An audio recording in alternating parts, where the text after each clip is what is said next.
నేనండి మీ విశ్వనాథ్ కొత్త రేపటి ముందుకు వస్తున్నాను. ఈరోజు జనామాసత గురించి చెప్పాలండి. మన కష్టాలు ఉన్నప్పుడు సాయంత్రం ఒకరు ముదిరాడండి, సెటైల్ మాత్రం వేస్తారు. ఇందులో కారణం ఏంటంటే మన స్నేహితులు అడుగుతాం, బంధువులు అడుగుతాం, తెలిసిన ఒక్కరిని అడుగుతాం. ఎందుకంటే కష్టం వస్తే తప్పదండి.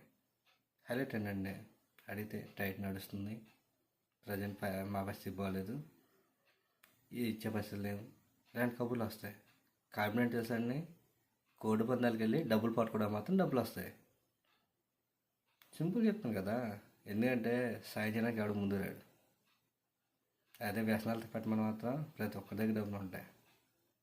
జనాలు ఎలా తయారండి. గట్ట ఒకటి గుర్తుంచుకోండి, ఈ రోజుల్లో డబ్బే ఉండాలండి.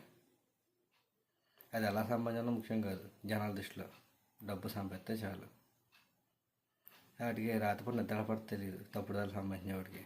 నేల సంబంధించేవాడికి ఏమో సుఖం ఉండదు, తప్పుడు దారిలో సంబంధించేవాడికి ఏమో విలువ తగ్గదు. ఇదేంటి ప్రస్తుత సమాజం.